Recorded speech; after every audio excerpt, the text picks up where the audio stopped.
And a very good morning. जागो लाहौर में आप सबको खुश आमदीद कहते हैं। मैं हूं मुनीब आसिफ। मैं बिल्कुल ठीक ठाक हूँ जनाब। उम्मीद करती हूँ कि आप लोग जहाँ कहीं होंगे खैरियत से होंगे। और नया दिन है, नए हफ्ते का आगाज़ करने जा रहे हैं। हमेशा खुशदिली के साथ नए दिन का आगाज़ भी किया करें। सुबह जब उठा करें अल्लाह पाक का शुक्र अदा ज़रूर किया करें कि सेहत वाली ज़िंदगी अल्लाह पाक ने हम सबको दी है और हमें एक और दिन जो है ना वो मनाने की, गुजारने की मोहलत दी है। अल्लाह पाक ने नई ज़िंदगी दी है, क्योंकि कुछ पता नहीं चलता किस टाइम बुलावा आ जाए अल्लाह पाक की तरफ से और हम अगले दिन उठ भी ना पाएँ, अगली सांस भी ना ले पाएँ। तो इसलिए सब्र और शुक्र ज़रूर अल्लाह ताला का करना चाहिए।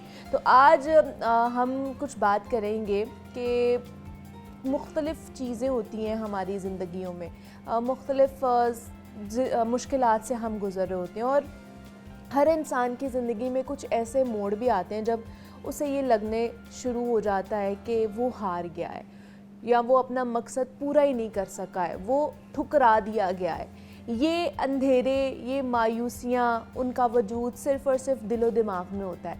ज़िंदगी की ये तवीलुल मुद्दत और आसाब शिकन जंग लड़ने के लिए, अपने आसाब को मजबूत करने के लिए अपनी सोच की जो वुस्अत है ना उसको पैदा करना, उसको बढ़ाना बहुत ज़रूरी है।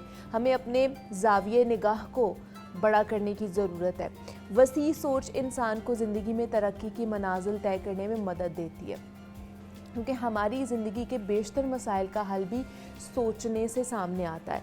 अब नाकामी और जो कामयाबी है उसका बहुत हद तक इन्हिसार इसी दायरे कह लें कि उस पर मुनहसर होता है कि जो हम सोच रहे होते हैं। ये जिस कदर वुस्अत इख्तियार करेगा ना, जो दायरा है, जो सोच है हमारी, उतना ही हमें फ़ायदा होगा।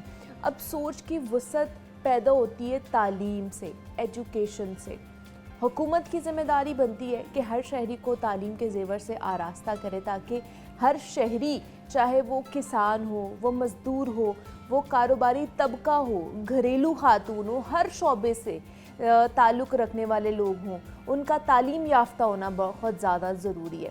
इससे उनको हालात के मुताबिक कामयाबी की तरफ गामज़न रहने का हौसला मिलता है, उन्हें तालीम मिलती है, उन्हें पता चलता है कि जनाब मुख्तलिफ़ चीज़ों में, मुख्तलिफ़ हालात में हमने किस तरह अपने आप को मुत्तहिद रखना है। हमारे हालात हमारा इंतखाब नहीं, बल्कि हम अपने ख़यालात का ज़रूर इंतखाब कर सकते हैं। अब हालात जिस तरह के भी हों, हमने उनका मुकाबला करना है, लेकिन हमारे जो ख़यालात हैं उनका इंतखाब तो हम कर सकते हैं ना, कि हमने किस तरह की सोच जो है ना उसको लेकर चलना है। और ये एक अटल हकीकत है कि हम अपने ख़यालात को बदल कर अपने हालात बदल सकते हैं। अपने मुस्तक़बिल को शानदार बनाने के लिए अपनी सोच को जानदार बना सकते हैं। इंसान की मौजूदा हालत उसके माजी के ख़यालात का नतीजा है और इंसान के मुस्तक़बिल को उसकी आज की सोच मुतासर करती है। मुल्क का मुस्तक़बिल नौजवानों की सोच के मयार और उनके अंदाज़े फ़िक्र पर मुनहसर होता है, और ये जितना बामकसद होगा और बुलंद होगा उतना तेज़ी के साथ वो मुल्क तरक्की करेगा, उसकी कौम तरक्की करेगी। तो इसलिए अपने हौसले हमेशा बुलंद रखा करें और अपनी सोच के अंदर वुस्अत पैदा करें। अपना जो सोचने का दायरा इख्तियार है ना उसको बढ़ाने की कोशिश किया करें, आउट ऑफ द बॉक्स सोचने की कोशिश किया करें। आई नो कि ये डिफ़िकल्ट ज़रूर है, लेकिन ये नामुमकिन नहीं है। कोई भी चीज़ ज़िंदगी में नामुमकिन नहीं होती है। आपको थोड़े से इनिशिएटिव लेना पड़ता है। वो जो पहला स्टेप होता है ना उसमें थोड़ा सा रिस्क होता है, 50-50 होता है कि हम कामयाब होंगे नहीं कामयाब होंगे। रिस्क टेकिंग पर्सनालिटी हमेशा कामयाब होती हैं, तो हमें थोड़ा बहुत अपनी ज़िंदगी में रिस्क ज़रूर लेना चाहिए। तो जनाब ये आज का हमारा पैगाम था। आगे बढ़ते हैं और जनाब आपको बताएं कुछ हमारे दरियाए रावी के हवाले से। और दरियाए रावी और मानसून का जो है ना चोली दामन का साथ है। बारिशें होने से दरिया में भी कुछ पानी आने की उम्मीद जागी है, लेकिन दरियाए रावी के मशहूर ज़माना पुल के नीचे बने पॉट अब तक साफ़ ही नहीं किए जा सकें। इस हवाले से सुहेल कैसर हमें और ज़िले इंतज़ामिया को आगाह करने के लिए कुछ उन्होंने तैयार किया है, तो आइए उसमें क्या है इस पैकेज में देखते हैं। बात हम कर रहे हैं दरिया रावी की, जिसके किनारे पर हमारा खूबसूरत शहर लाहौर वाक़ है। ऐसा खूबसूरत दरिया कि जिसका ज़िक्र कभी लोकगीतों और माहियों में मिला करता था। वगदी ए रावी विच सुट्टां छलियां, नी मैं किन्नू किन्नू दसां माही नाल चलियां। वगदी ए रावी विच सुट्टां महदियां, वे मैंडा डोला बड़ा सोना मैनू सईयां कहंदियां। बोल सांवल वे बोल सांवल। रावी के बारे में ये माही लिखे गए थे तो तब माही लिखने वालों ने इस खूबसूरत दरिया का जोबन देखा होगा। उन्होंने वो दौर देखा होगा जब इसके किनारों पर बसने वाले देहातों और शहरियों के बासी अपनी शामें इसके किनारों पर गुजारा करते थे। यहाँ बैठकर गर्मी की शिद्दत को भगाते, गपशप लगाते और खूबसूरत लम्हात से लुत्फ उठाते थे। और आज ये 720 किलोमीटर तवील दरिया सिर्फ माजी की यादों के सहारे ही जिंदा नजर आता है। भारत के ज़िला कांगड़ा से निकलने वाले इस दरिया ने तो लाहौर में वो वक्त भी देख रखा है कि जब यहाँ पर कश्तीरानी के मुकाबले हुआ करते थे। रावी किनारे लाहौरियों की महफिलें सजा करती थी, लेकिन अब ये सब किस्सा पारी न बन चुका। इसकी बर्बादी का आगाज़ 1960 से हुआ, जब सिंध तास मुआहदे के मुताबिक इसके पानी पर भारत का हक तस्लीम कर लिया गया। आज अगर रावी में पानी नहीं आता तो हम ये नहीं कह सकते कि भारत जो है वो हमारे साथ ज़्यादती कर रहा है, इसलिए कि इस पर होली सोली भारत का हक है। और फिर कुछ यूँ हुआ कि वक्त के साथ साथ भारत ने इस पर डैम्स बनाकर इसके पानी पर मुकम्मल कंट्रोल हासिल करना शुरू कर दिया। ये अमल 2 साल पहले उस वक्त मुकम्मल हो गया जब भारत ने शाहपुर कुंडी डैम की तामीर मुकम्मल कर ली। अब भारत से रावी में पानी का एक कतरा भी नहीं आता, बजाय इसके कि उसके अपने डैम भर जाएं और वो रावी में पानी छोड़ दे, या फिर मॉनसून के दौरान बारिशों के बायस इसमें कुछ रौनक दिखाई देने लगती है, जैसे इन दिनों भी नज़र आ रही है।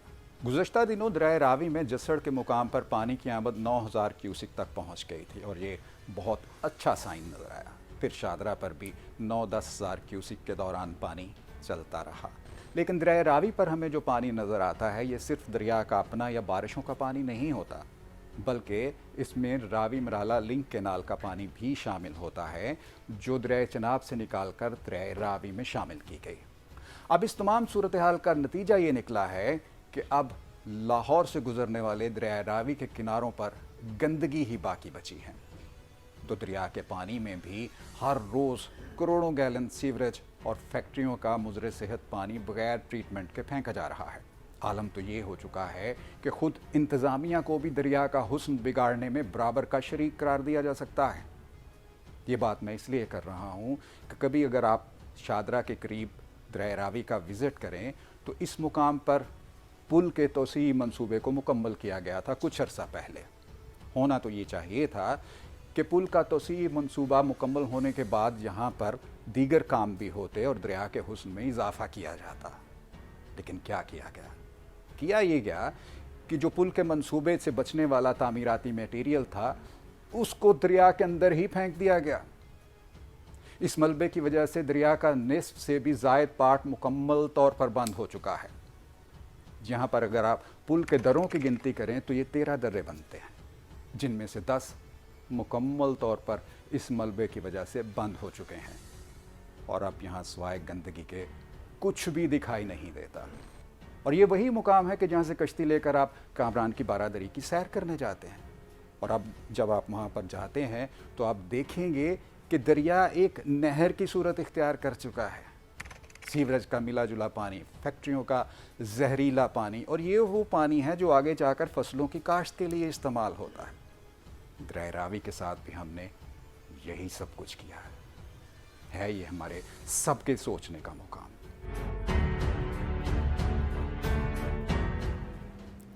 हमारे साथ सुहेल कैसे साहब मौजूद थे और बड़ा ही खूबसूरत पैकेज उन्होंने बनाया है दरियाए रावी के हवाले से। कुछ हक़ाइक़ जो है ना वो भी हमारे सामने लेकर आए हैं कि किस तरह हमने अपने दरियाओं को जो है ना समझें कि उनको भी हम उनकी तरफ से भी हमारी तरफ से नेग्लिजेंस जो है ना वो सामने आई है। तो ये पैकेज था दरियाए रावी के हवाले से। आगे बढ़ते हैं जनाब, कुछ बात कर लेते हैं हमारी स्किन के हवाले से, क्योंकि आजकल खूबसूरती और जवान नज़र आने की ख्वाहिश है ना स्किन के हवाले से बहुत सारे जो तरीके हैं ना उनको आम कर दिया है। आजकल आप देख रहे होंगे नैट ड्रिप्स का बहुत ज़्यादा इस्तेमाल हो रहा है, वाइटनिंग इंजेक्शंस लगवाए जा रहे हैं, एंटी एजिंग इंजेक्शंस को हमारी जल्द की जो है उसको निखारने के हवाले से, रंगत को बेहतर बनाने के हवाले से और अपनी उम्र को कम करने के लिए इस्तेमाल किया जाता है। सोशल मीडिया और ख़ासतौर पर जो शोबिज़ इंडस्ट्री ने ना इन ट्रीटमेंट्स को मज़ीद मकबूल बना दिया है। मगर सवाल ये है कि क्या ये इंजेक्शंस वाकई मौसर हैं और महफूज भी हैं या नहीं है, क्योंकि इनके फ़ायदे हैं जहाँ पर उनके नुकसानात भी तो होंगे, साइड इफ़ेक्ट्स भी तो होंगे, और किन अफराद को इनसे परहेज़ करनी चाहिए। इन तमाम सवालात के जवाब जानना बहुत ज़रूरी है, ताकि सिर्फ खूबसूरती के साथ साथ हमने सेहत का भी ख्याल रखना है। और इस तरह के इंसिडेंट्स भी हमारे सामने आते हैं कि जो ओवर यूज़ करने की वजह से अपनी इवन दो के जान से भी चले जाते हैं। उनमें मुख्तलिफ फैक्टर्स होते हैं, लेकिन कहीं ना कहीं इन चीज़ों को भी रिलेट किया जाता है। अभी रिसेंटली एक डेथ भी हुई है, हमारे हमसाया ममालिक में एक्ट्रेस थी और उनका ये बताया जा रहा था कि जनाब उन्होंने ये इंजेक्शन जो है वाइटनिंग इंजेक्शन या एंटी एजिंग इंजेक्शंस जो है ना वो यूज़ किए और ओवरडोज की वजह से और हार्ट अटैक हुआ और जो है ना उनकी डेथ हो गई है। तो इस तरह के केसेस भी सामने आते हैं हमारे। तो इनमें कितनी सच्चाई है, कितने इनके साइड इफ़ेक्ट्स होते हैं, कितना फ़ायदा है इनका, उस पर हम बात कर लेते हैं। डॉक्टर मरियम मंजूर इस वक्त हमारे साथ स्टूडियोज़ में मौजूद है, डर्मेटोलॉजिस्ट है, स्किन स्पेशलिस्ट हैं, तो उनसे बात करते हैं। डॉक्टर मरियम आपको वेलकम कहते हैं जागो लाहौर में। कैसी हैं आप? ठीक है, ठीक हूँ, आप कैसी हैं? मैं भी बिल्कुल ठीक ठाक। डॉक्टर मरियम, ये जो आजकल नैट ड्रिप्स चल रही हैं, हर कोई जो है ना वो सोशल मीडिया पर अपनी अपनी वीडियोस लगा रहा होता है, ये बंदों के जो क्लिनिक्स पे जा रहे होते हैं वो भी वीडियो दिखा रहे हैं कि जी ये एक्ट्रेस आ रही है, ये एक्टर आ रहा है और ये वाइटनिंग ड्रिप्स लगवा रहे हैं। नैट ड्रिप्स क्या वाइटनिंग ड्रिप्स हैं या ये है क्या नैट ड्रिप्स? अच्छा, आपने बड़ा अच्छा टॉपिक चूज़ किया आज, बिकॉज इस पे बात करना बहुत ज़्यादा ज़रूरी है। आजकल ख़तरनाक हद तक जो है लोग वाइटनिंग ड्रिप्स या एंटी एजिंग ट्रीटमेंट्स की तरफ माइल हो रहे हैं और वो ज़्यादा उसका रुझान मीडिया की पर्सनैलिटीज़ को देख के ही होता है कि वो लोग लगवा रहे हैं तो वाई नॉट हम क्यों ना लगवाएं, ठीक है। लेकिन वो जनरल पॉपुलेशन ये भूल जाती है कि वो अंडर सुपरविजन ही लगा रहे होते हैं या बाकायदा डॉक्टर से कंसल्टेशन के साथ रब्ते में होते हैं, ठीक है। सो जो नैड है, बेसिकली नैड एक डिफरेंट मॉलिक्यूल है और जो वाइटनिंग ड्रिप्स जो पहले आती थी या ग्लूटाथॉन वो एक डिफरेंट मॉलिक्यूल है। अच्छा। ये दोनों ही एंटीऑक्सीडेंट हैं, बहुत अच्छे, स्ट्रॉन्ग, और दोनों ही के अच्छे बेनिफिट हैं। बट आपको पता है कि हर चीज़ को ज़रूरी है कि हम एक मुनासिब मिकदार में इस्तेमाल करें, ठीक है। तो अगर हम उसकी डोज से ज़्यादा इस्तेमाल करते हैं तो डेफिनेटली उनके साइड इफ़ेक्ट्स हैं। तो ये बहुत ज़रूरी है कि क्या ये आप सूटेबल पेशेंट हैं इस ट्रीटमेंट के लिए। ये डॉक्टर आपका देखेगा कि क्या आप एक सूटेबल पेशेंट हैं, क्या आपको कोई साथ और बीमारियां तो नहीं हैं। शुगर, ब्लड प्रेशर हमारे जनरल पॉपुलेशन में बहुत कॉमन है। इसके अलावा लीवर डिजीज़ हमारे यहाँ पे बहुत कॉमन है जिनको यूजुअली नज़रअंदाज किया जाता है। हम अक्सर पेशेंट के टेस्ट करवाते हैं जब प्रोफाइल इन ड्रिप्स के लिए या इस तरह से ट्रीटमेंट्स के लिए, तो पता चलता है ऑलरेडी बहुत सारे प्रॉब्लम्स चल रहे हैं और जब वो अनसुपरवाइज लेंगे तो डेफिनेटली फिर उनके साइड इफेक्ट्स उनके लेकिन ये नैट ड्रिप्स किसके लिए लोग, किस चीज़ के लिए लोग लगवा रहे हैं? एंटी एजिंग के लिए लगवा रहे हैं, वाइटनिंग के लिए लगवा रहे हैं, किस चीज़ के लिए लगवा रहे हैं? और इसमें मतलब क्या चीज़ मौजूद होती है जो हमारे जिस्म पर इतना ज़्यादा असर डाल रही है? अच्छा, नैट जो है बेसिकली न्यूक्लियोटाइड एडेनिन डाइन्यूक्लियोटाइड है, ठीक है। ये एक हमारा मॉलिक्यूल है जो हमारे सेल के अंदर मौजूद होता है और स्ट्रॉन्ग एंटीऑक्सीडेंट है, ठीक है। अब ये एक हद तक जाकर ये वाइटनिंग का काम भी करता है और उससे पहले ये एंटीऑक्सीडेंट प्रॉपर्टीज़ हमें प्रोवाइड करता है और एंटी एजिंग, लाइक आपके जो सेलुलर रिएक्शन स्टक हो जाते हैं ये उनको तेज़ कर देता है, जिसकी वजह से आप बेहतरी फील करते हैं, लाइक आप एक्टिव एनर्जी फील करते हैं, वेट लॉस में बहुत हेल्प मिलती है, स्लीप में बहुत हेल्प मिलती है, मेमोरी में बहुत हेल्प मिलती है। जिन लोगों का वेट लॉस किसी भी चीज़ से नहीं हो रहा तो उसमें भी समटाइम नैड और क्रॉनिक पेन डिसऑर्डर्स जो हैं इनमें ये बहुत अच्छी हैं, ठीक है। सिर्फ फिर वही बात है कि हर चीज़ की जहाँ अच्छी इंडिकेशंस मौजूद हैं तो आप उनको उसके लिए इस्तेमाल करें, ठीक है। और जब एक कुछ मिकदार पे जाके यानी हाई डोजेस पे जाके ये एंटीऑक्सीडेंट एज वाइटनिंग एजेंट भी काम करती है तो उससे automatically skin shine and glow आता है। इस वजह से नैड ड्रिप्स बहुत कॉमन होती जा रही हैं कि इससे अदर लाइक जॉइंट पेन्स और क्रॉनिक जो इश्यूज होते हैं उनमें भी बहुत हेल्प उसमें भी ये हेल्प करता है। अच्छा, अब नैट ड्रिप्स हैं, देन ये जो वाइटनिंग इंजेक्शंस लगवाए जा रहे होते हैं ये अलग अलग हैं, वाइटनिंग इंजेक्शंस अलग हैं? जी बिल्कुल, ये दोनों बहुत अलग चीज़ें हैं, ठीक है। तो वाइटनिंग इंजेक्शंस सिर्फ वाइटनिंग के लिए काम करते हैं? वाइटनिंग इंजेक्शंस भी बेसिकली दोनों ही एंटी एजिंग है, इनको हम एंटी एजिंग ग्रुप में ही रखते हैं, लेकिन दो अलग अलग चीज़ें हैं, ठीक है। जैसे शुगर कंट्रोल करने के लिए मल्टीपल ड्रग्स हमारे पास मौजूद हैं, ब्लड प्रेशर के भी, इसी तरह ये एक दो डिफरेंट एंटी एजिंग मॉलिक्यूल हैं, दोनों ही स्किन को खूबसूरत बनाते हैं, आपकी बॉडी के बहुत सारे रिएक्शंस को जो है वो बेहतर कर देते हैं। लेकिन बार बार मैं ये कहूँगी कि अगर हम इसकी मुनासिब मिकदार नहीं लेंगे तो डेफिनेटली हमें इसके साइड इफेक्ट्स का सामना करना पड़ सकता है। नहीं तो ये फिर कितने आपको इसके सेशंस लेने पड़ते हैं, कितनी ड्रिप्स लगवानी पड़ती हैं, तब जाके आपको जो है ना एक जो आप डिज़ायर कर रहे हैं अपने रिज़ल्ट जो है ना वो आपको मिलेगा?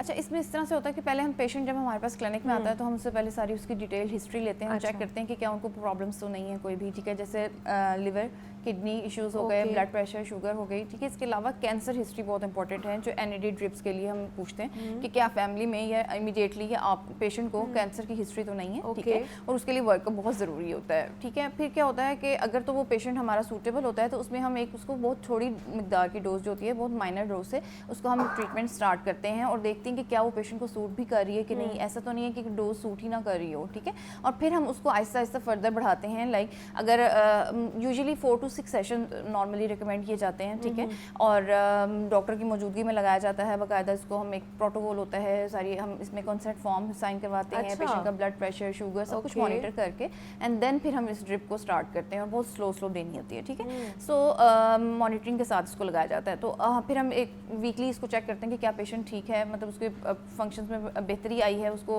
जो डेली रूटीन है उसमें कुछ इंप्रूवमेंट फील हुई है या नहीं हुई, या उसको अगर इसका इफेक्ट नहीं आया तो फिर हम उसको डिसकंटिन्यू कर देते हैं, हम उसको कंटिन्यू नहीं करते।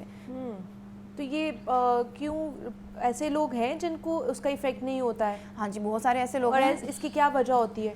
देखिए, अब एक जैसे अब कुछ लोग हैं जिन्हें उन्हीं दवाइयों से एलर्जी भी हो जाती है, जबकि घर के एक ही लोग उन्हीं दवाइयों से ठीक भी हो जाते हैं। तो कुछ लोग एलर्जिक होते हैं कुछ सब्सटेंसेस से, तो ये हमें देखना होता है कि ड्रग हाइपर सेंसिटिविटी तो नहीं है, यानी कि आपको उस ड्रग से रिएक्शन तो नहीं हो रहा, या ड्रग आपको सूट नहीं करी, या आपको इसके बजाय कोई और मसला है तो आपको वो ड्रग सूट नहीं करेगी। नहीं तो अगर जैसे अभी आपने बताया कि हाइपरटेंशन है, शुगर है, दिल की बीमारी है, लिवर की बीमारी है, किडनीज की बीमारियां हैं, इन बीमारियों के साथ अगर कोई आपके साथ प्रेजेंट हो रहा है क्लिनिक पे, तो क्या ये रिकमेंडेड है कि उनको लगाई जाए? बेशक उनके रिपोर्ट्स भी आपके पास और उनमें ये प्रॉब्लम्स आ रही हैं, फिर भी उनको लगाया जाता है या फिर उनको मना कर दिया जाता है? नहीं, फिर हम पेशेंट को काउंसिल करते हैं, उसे समझाते हैं कि ऑलरेडी ये प्रॉब्लम्स चल रहे हैं, तो फिर अगर इस कोई भी बॉडी में प्रॉब्लम आता है तो पेशेंट उसको रिलेट कर देता है इनके साथ। यूजुअली ये सेफ ट्रीटमेंट्स होते हैं, लेकिन अगर ऑलरेडी आपको कोई प्रॉब्लम्स चल रहे हैं तो डेफिनेटली इनका असर उन पे पड़ता है। ठीक है।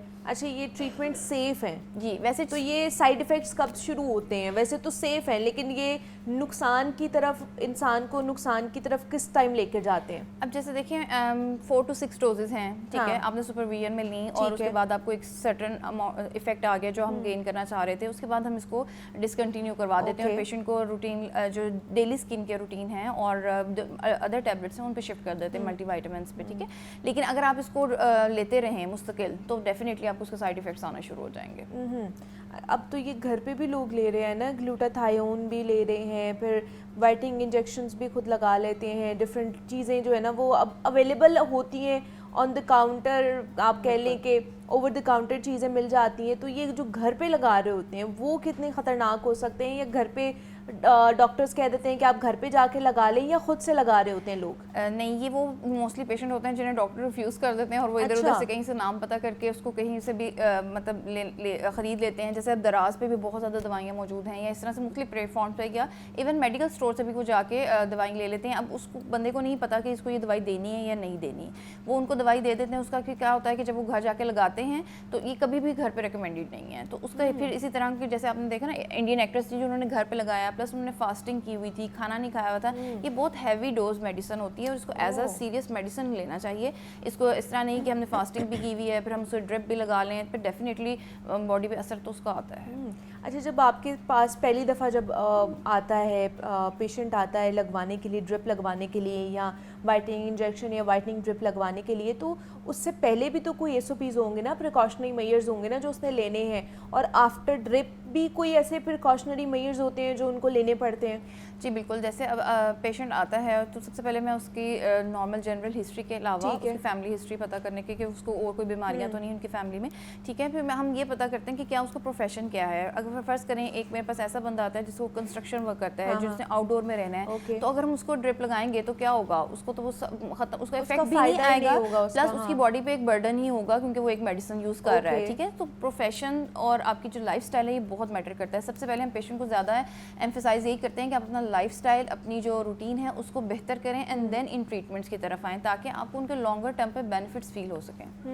और जब लगवा लेते हैं ये इंजेक्शंस या ड्रिप्स, तो उसके बाद क्या जो है ना आपने SOPs इख्तियार करने हैं या केयर करनी है आपने? अच्छा, उसमें फिर सबसे ज़्यादा ज़रूरी हो जाता है सन ब्लॉक, ठीक है, कि आप सन ब्लॉक इस्तेमाल करें, फिजिकल बैरियर लाइक कोई भी एक तो वाइट कास्ट जो सन ब्लॉक होता है बहुत आराम से फार्मेसी से मिल जाते हैं, आप वो ख़रीद सकते हैं, उसको डेली इस्तेमाल करें। नंबर 2 ये है कि आप क्लॉथिंग ऐसी पहने जो लाइट कलर क्लॉथिंग हो, ताकि आपको कम सन लाइट जो है वो इफेक्ट करे, बिकॉज जारी बात है जितनी हम एब्जॉर्ब करेंगे उतनी हमें टैनिंग इस तरह से होगी। आउटडोर एक्टिविटीज़ या स्विमिंग, ये कुछ एक्टिविटीज़ ऐसी होती हैं जिनके बाद टैनिंग ज़्यादा हो जाती है, ठीक है, तो उसमें भी कोशिश करें कि सन ब्लॉक या अपनी स्किन के रूटीन आफ्टर दैट हॉबी जो है वो आप तो जरूर क्या इस्तेमाल उन लोगों करें। को ज़्यादा तो नहीं हो जाती है?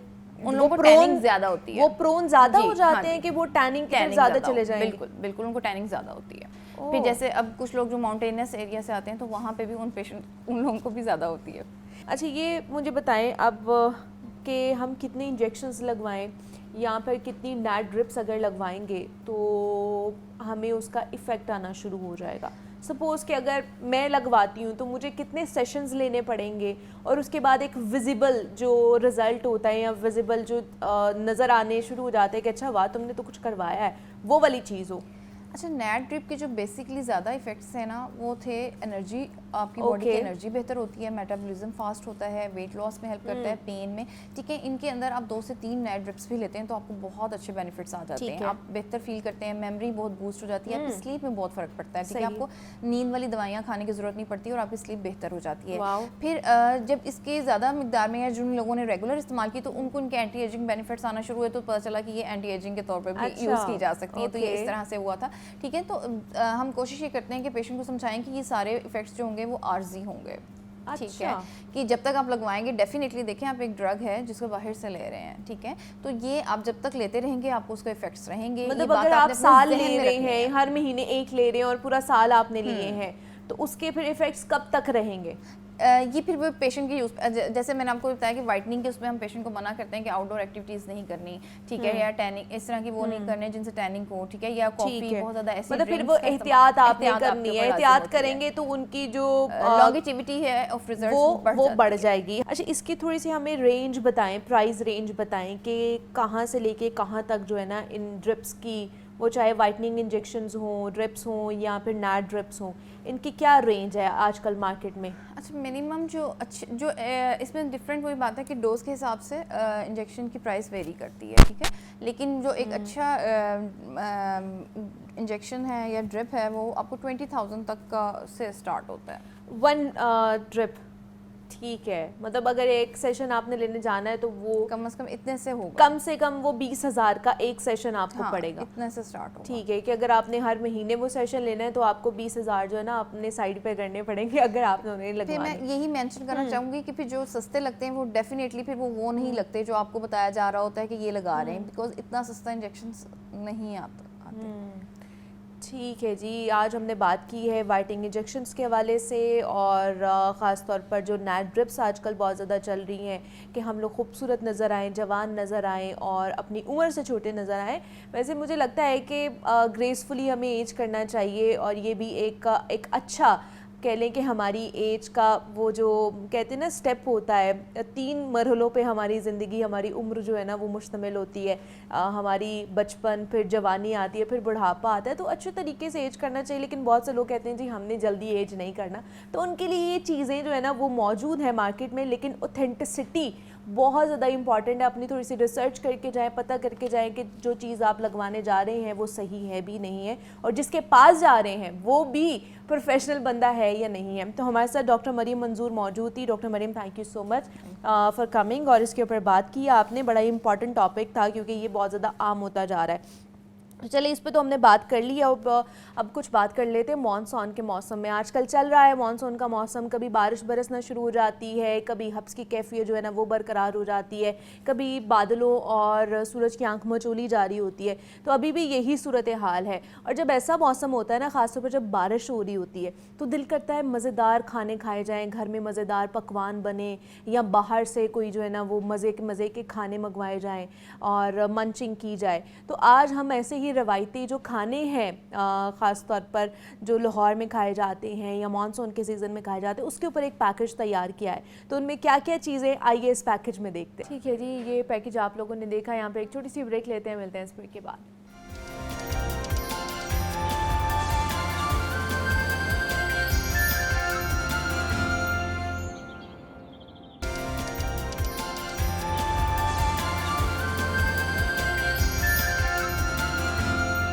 अभी आगे बढ़ते हैं जनाब। जिस तरह आप लोग देख भी रहे होंगे, बाहर जो है वो बारिश शुरू हो चुकी है। ये मानसून का मौसम है और ये बरसात का मौसम इसी तरह आता है, बता के नहीं आता कि बारिश कब आ जाए। और इस वक्त भी बाहर बारिश जो है ना वो मुख्तलिफ़ इलाकों में कहीं पर हल्की और कहीं पर तेज़ बारिश हो रही है।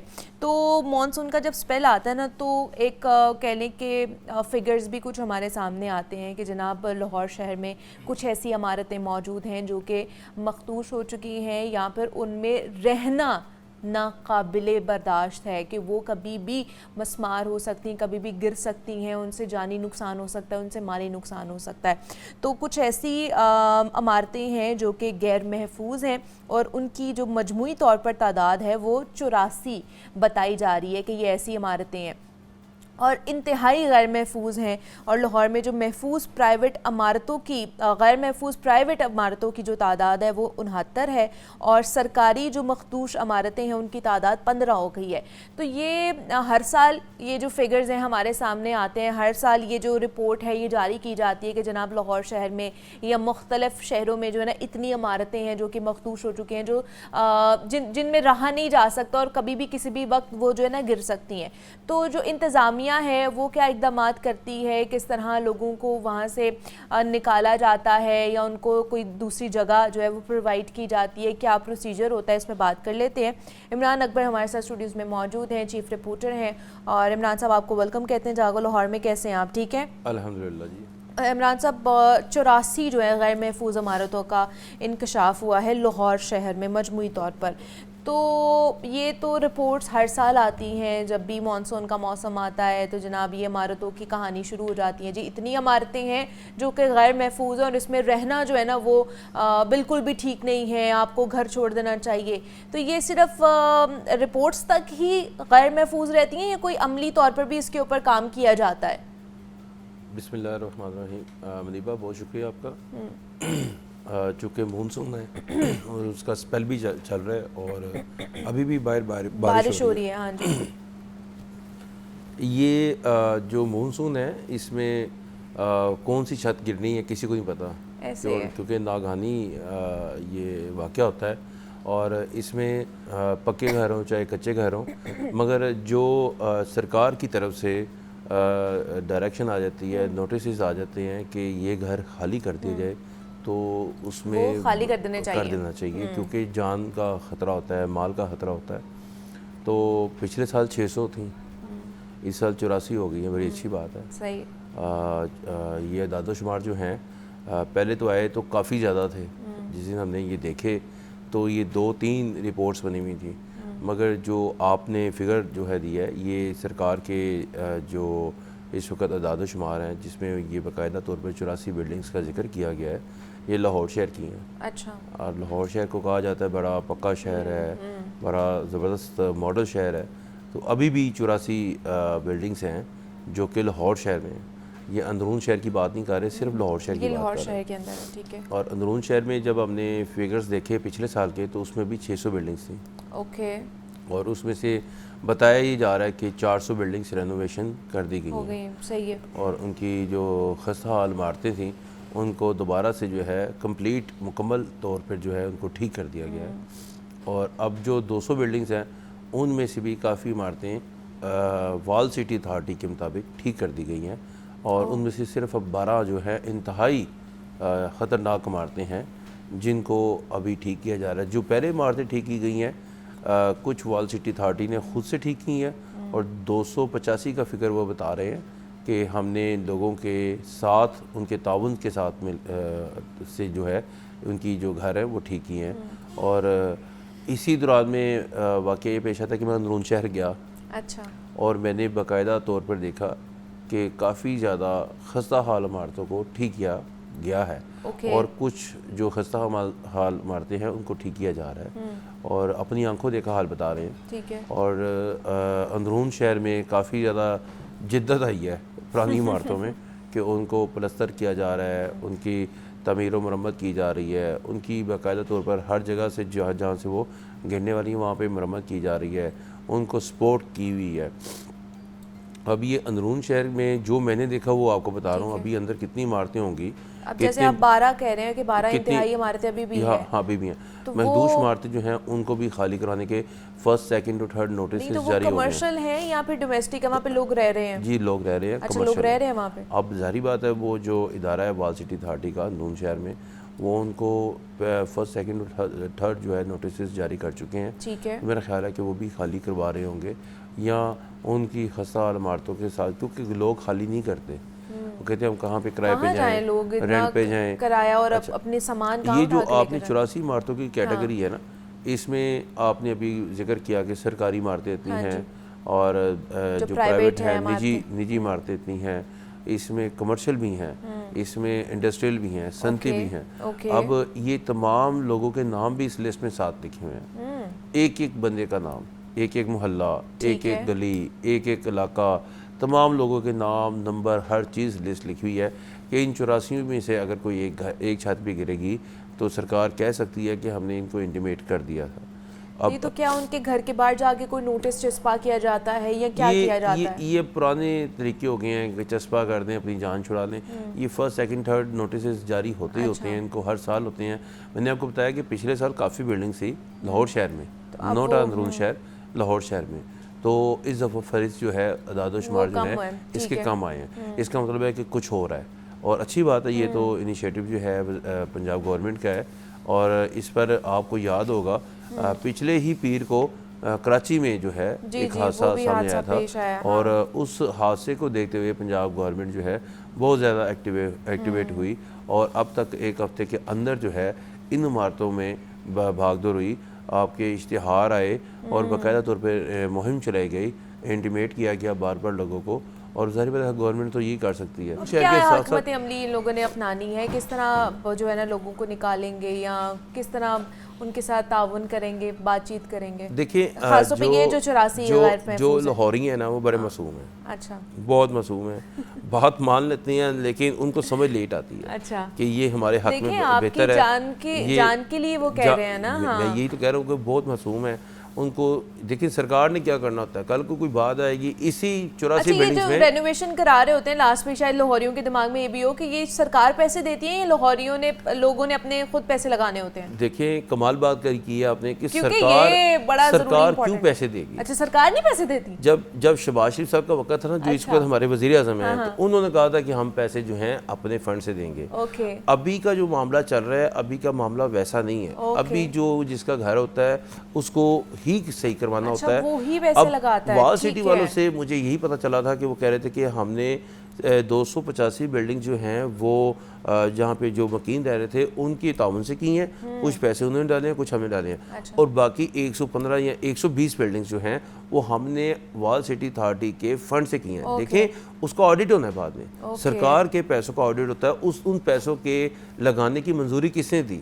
अब सरकार की तरफ से एक पूरा प्रोसेस है, आपकी कबीना से, आपके फाइनेंस डिपार्टमेंट से, आपके PND डिपार्टमेंट से मंजूर होने के बाद ही वो पैसे दे सकते हैं ना, वैसे तो नहीं दे सकते। क्योंकि ये इनको एक लॉ बना देना चाहिए कि चले अगर इस तरह की इमारतें हैं जिनका काम कराना है, रेनोवेशन कराना है, तो 50-50 बेशक कर लें कि 50% जो है वो सरकार दे दे, 50% जो लोग रह रहे हैं, क्योंकि इतना बोझ डालना उन लोगों के ऊपर भी बहुत ही देखिए माली बोझ है और एक्स्ट्रा बर्डन है ये। तो इसलिए लोग फिर रेनोवेशन की तरफ नहीं जाते हैं, वो निकलते भी नहीं अपने घरों से कि पता नहीं क्या हो जाएगा। तो लेकिन फिर भी जान है तो जहान है, अगर आप जिंदा रहेंगे तो उस घर में रह सकेंगे, अपनी ज़िंदगी गुजार सकेंगे। तो थोड़ा जो है ना आप इस तरह का वो बना लें, रेनोवेशन करा लें कि जिसमें आप ये सीज़न गुजार सकें। तो हमारे साथ इमरान अकबर मौजूद थे, हमें बता रहे थे इस हवाले से कि कितनी शहर में गैर महफूज इमारतें हैं। इमरान साहब बहुत शुक्रिया आपके वक्त का। जनाब, मज़ीद लाहौर शहर के हवाले से पंजाब पंजाब के हवाले से बात कर लेते हैं कि पंजाब में सियासी जो पारा है वो कहाँ तक पहुँचा है। मौसम के हवाले से तो हमें पता है कि बारिश हो रही है, लेकिन जो सियासी पारा है ना वो काफ़ी हाई रहता है। पिछले दिनों पंजाब की सूरत हाल ये थी कि असम्बली से जो ख़ास तौर पर अपोजिशन के अरकान थे उनको मुअत्तल किया गया और शोर शराबे की वजह से, डेकोरम उन्होंने जो है ना उसको कह लें कि वो सही नहीं रखा असम्बली का। इस वजह से स्पीकर पंजाब असम्बली ने 26 अरकान थे उनका जो मुअत्तली थी उसका अहकाम दे दिया, उसका हुक्म जारी कर दिया। अब कुछ अपडेट्स ये आ रही है कि अब जो है ना अपोजिशन और हुकूमती अरकान कहीं ना कहीं कुछ चीज़ों के ऊपर मुत्तफिक नज़र आ रहे हैं, एक पेज पर नज़र आ रहे हैं। क्या वाकई ऐसा है कि एक पेज पर है या नहीं है? और ये जो 26 अरकान हैं जिनको मुअत्तल किया गया था, इनका फ्यूचर क्या है? क्या दोबारा से इनको बहाल किया जाएगा? क्या प्रोसीजर होगा? और ख़ास तौर पर PTI जो है ना वो तहरीक चलाने की बात कर रही है कि अगस्त में मुल्कगीर तहरीक चलाई जाएगी और पूरे मुल्क से जो है ना लोग इकट्ठे किए जाएंगे। तो वाकई क्या ये कामयाब होगी नहीं होगी, इस पर बात कर लेते हैं। हमजा खुर्शीद हमारे साथ स्टूडियोज़ में मौजूद है। हमजा, आपको वेलकम कहते हैं जागो लाहौर में। कैसे हैं आप? ठीक है, अल्हम्दुलिल्लाह। हमजा, अपोजिशन के 26 अरकान जिनकी मुअत्तली हुई, उसके बाद बहुत शोर शराबा भी हुआ अपोजिशन की तरफ से, फिर स्पीकर पंजाब असम्बली ने आके कॉन्फ्रेंस भी की, बड़ी गरजदार कॉन्फ्रेंस की। अब जो है कहीं ना कहीं बर्फ़ पिघलती हुई नज़र आ रही है, तो क्या बहाल हो जाएंगे 26 अरकान? देखिए मुनीबा, ये मामला जो है वो इस दफ़ा का नहीं है। पिछली दफ़ा भी इनके 11 अफराद जो हैं वो मुअत्तल हुए थे, इस दफ़ा 26 हो गए। तो ये जो है वो पुराना सिलसिला है, क्योंकि स्पीकर पंजाब असम्बली का जो है वो ये मानना है कि बजट स्पीच जो है वो सुनना बहुत ज़रूरी है, क्योंकि एक आम आदमी को जो है उससे ये मालूम होता है कि उसके बजट में उसके लिए क्या है, मराहत क्या हैं, बिल्डिंग्स क्या हैं, इंफ्रास्ट्रक्चर क्या है। उसमें जब शोर शराबा होता है तो उसके बाइस, क्योंकि बजट स्पीच सुनी नहीं जाती, फिर उसके बाद उसमें नाजेबा अलकाबात आ जाते हैं, फिर उसमें गालम गलोच आ जाती है, फिर उसमें धक्कम पेल आ जाती है। इस वजह से इस दफ़ा जो है वो एक्सट्रीम एक जिसको कहते हैं स्टेप लिया गया और इनके 26 अरकान मुअत्तल हुए।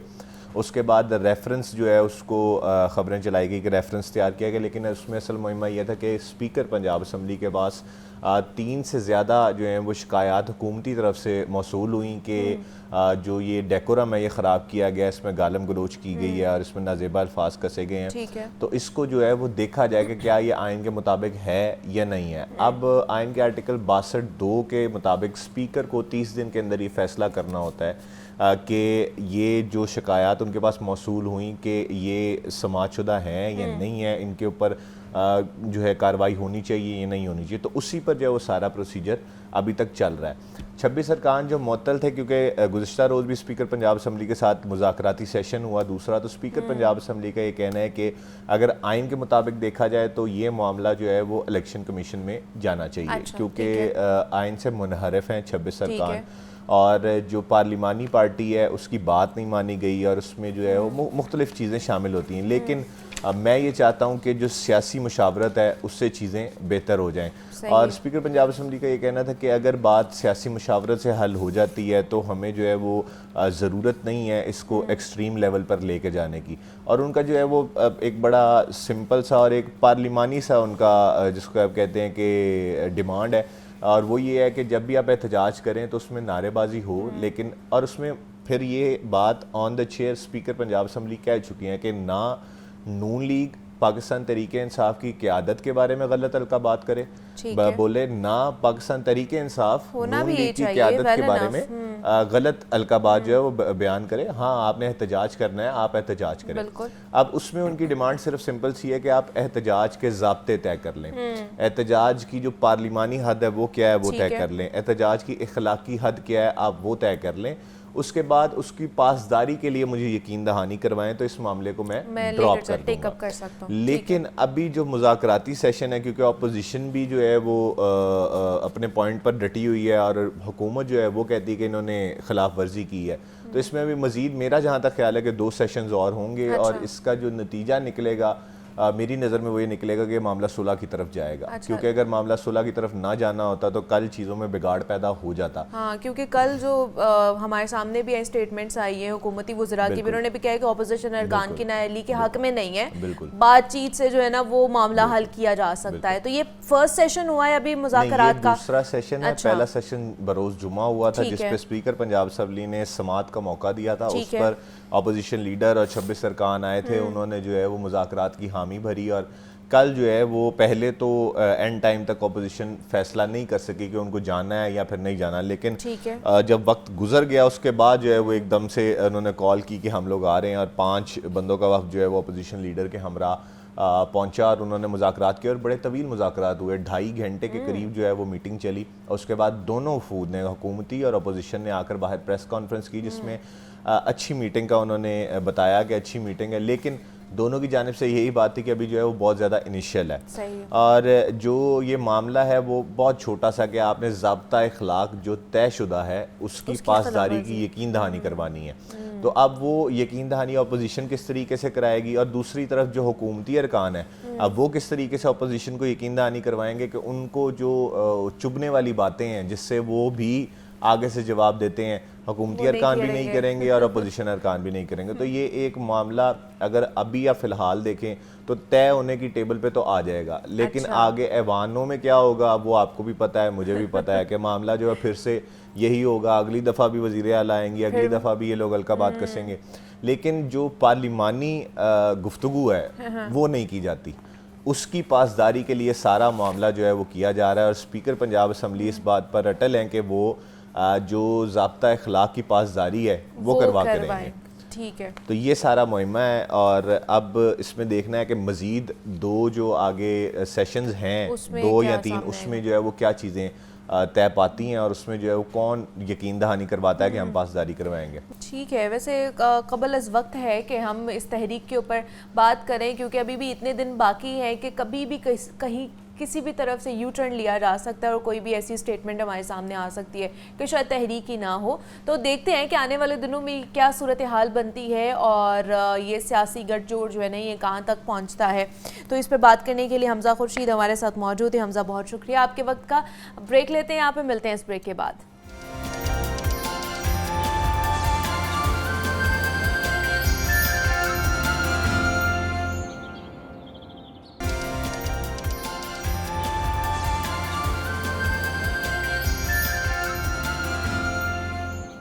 वेलकम बैक टू जागो लाहौर। जनाब, आपने कभी सोचा है कि एक ज़िद, एक अना और इख्तलाफ क्या बरसों के रिश्ते ख़त्म करने की वजह बन सकती है?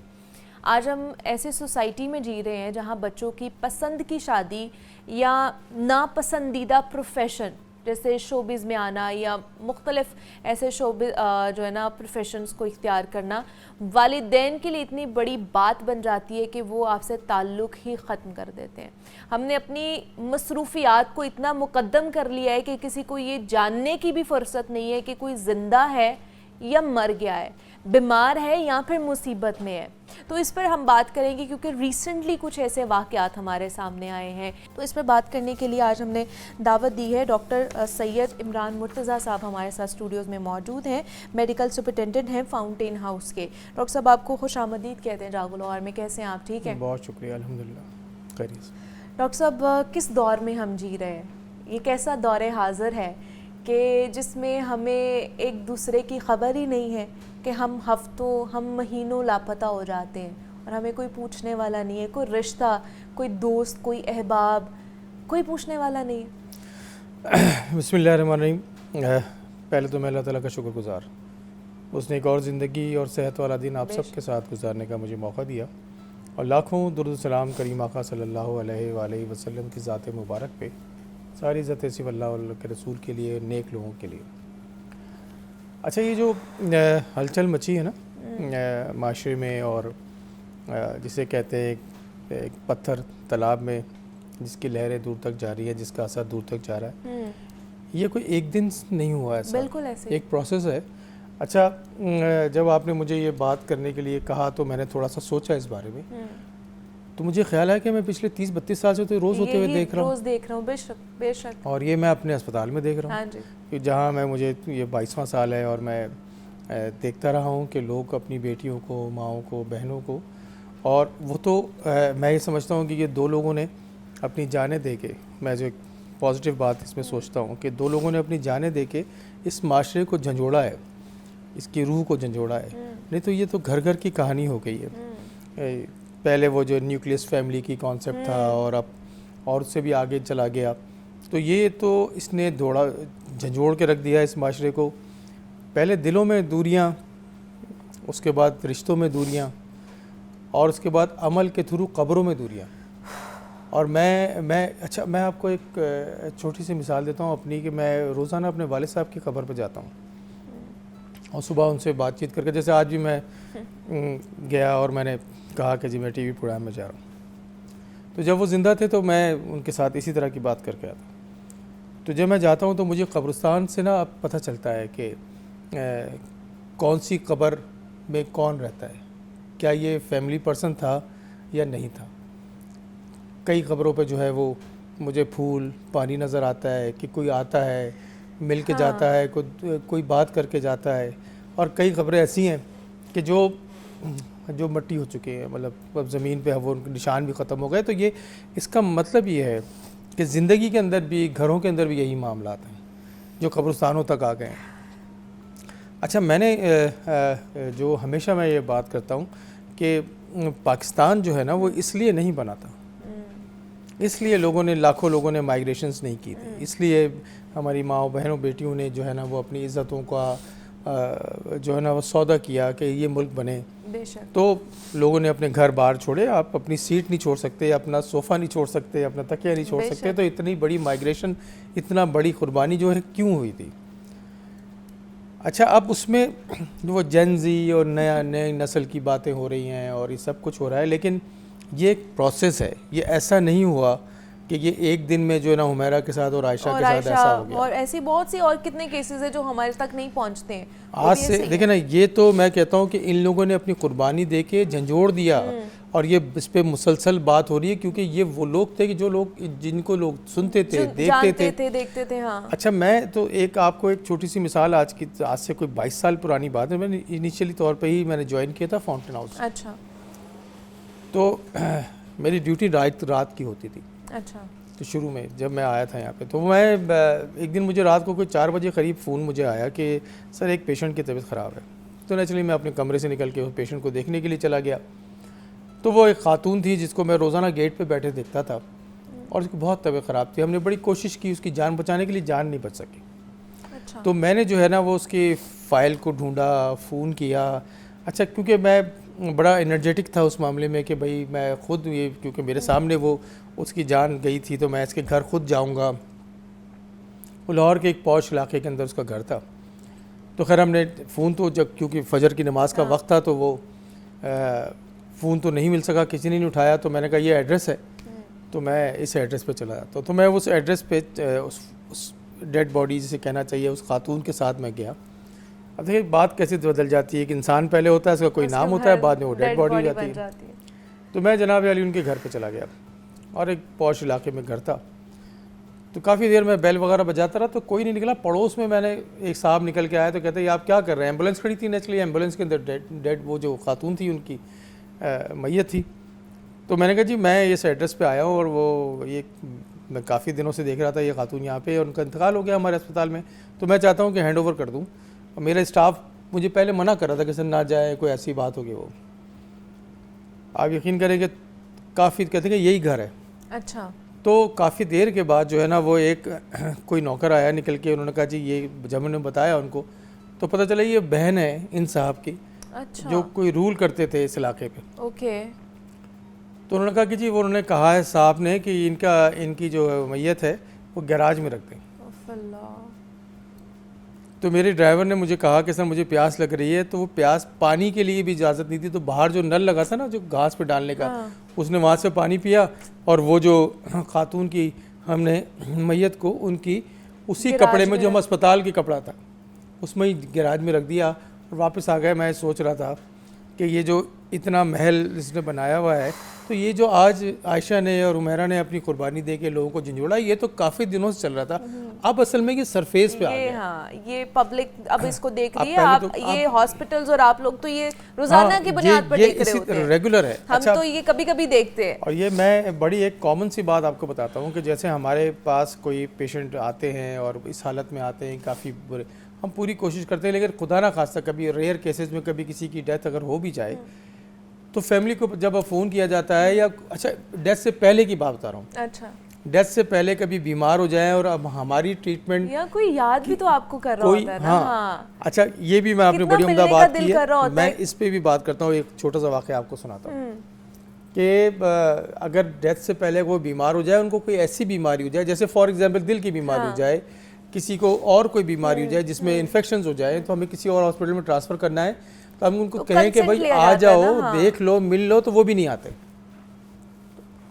अच्छा खुदा ना खासा दुनिया से चले जाएं तो कहते हैं भाई एम्बुलेंस से पहुंचा दो, हम हमारे घर ही पहुंचा दो, हम नहीं आ सकते, हमारे पास टाइम नहीं कितने है। बेहिस अच्छा वो जो आपने एक याद करने की बात की ना, ये तो इतनी तकलीफ दे बातें मैं रोज़ देखता हूँ, बल्कि मैं तो हमेशा आपसे रिक्वेस्ट भी करता रहा कि आप लोग भी आके देखें कि सिस्टम क्या चाह रहा है, और ये हमारी जिम्मेदारी, मिनहाजुल कौम जिम्मेदारी बनती है। एक बच्ची मुझे आज भी याद है, और कोई 27-28 साल की बच्ची होगी वो, अच्छा, उसको उसकी तबीयत ख़राब थी। अच्छा वो बार बार कहती थी मेरा भाई मुझे लेके जाए, मेरा भाई मुझे लेके जाए। अच्छा, तो एक दिन उसका भाई जो है ना वो आ गया, और वो किसी दूसरी सिटी की थी, मैं खास से इस्लामाबाद की या कोई इसी तरह का दूसरी सिटी, काफ़ी दूर सिटी था। ओके, तो वो मुझे कहती है कि वो हमारे स्टाफ ने मुझे बताया कि वो आया था भाई, वो कहता है कि मैं तुम्हें नहीं लेके जाना चाहता, मेरी बीवी तुम्हारे साथ लड़ाई करती है, तो तुम जब मर जाओगे ना मैं लेके जाऊँगा। आप यकीन करें कि उस बच्ची ने जो है ना वो दूसरे दिन ऊपर छलांग लगा दी, क्योंकि भाई इस तरह तो ले जाएगा। और ये मैंने अपनी आंखों से देखा है कि बहुत अच्छी पढ़ी लिखी लड़की, और इस तरह से वो कोलैप्स हुआ उसका सारा मामला। वो अल्लाह ताला ने बाद में उसकी ज़िंदगी दे दी, वो और बीमार हो गई, लेकिन उसने वो की कि भाई इस सूरत में मुझे ले जाएगा। एक और आपको मैं बात बताऊँ, ये कश्मीर की बच्ची थी, कई साल से हमारे पास वो रह रही थी। अच्छा एक वक्त ऐसा आया, अच्छा वो बड़ी अच्छी शायरा भी थी, और आपको पता है ये इंटेलेक्चुअल लोग होते हैं, हाईली क्वालिफाइड और पढ़े लिखे और ज़हीन लोग, उनमें बीमारियाँ ज़्यादा आती हैं, मेंटल इलनेस। तो वो बच्ची जो थी ना वो बड़े अच्छे अच्छे नज़में लिखनी, गज़लें लिखनी। तो मुझे कुछ स्टाफ ने मुझे बताया कि ये सर ये जो ये लड़की है ये ना कुछ दिनों से कुछ खा पी नहीं रही। मैं जाके उसको मिला भी, तो उसने कहा कि बस अब मुझे घर ले जाएंगे तो मैं खाऊंगी। हमने बड़ा उसको इंसिस्ट किया कि भाई तुम खाना खा लो, घर वाले आ जाएंगे, फिर कश्मीर कांटेक्ट करना मुश्किल। फिर एक दिन हम सब ने मिलकर डिसाइड किया यार कुछ भी हो जाए, अगर ये इनके घर वाले फ़ोन नहीं उठा रहे, हम इसको कश्मीर पहुंचा दें।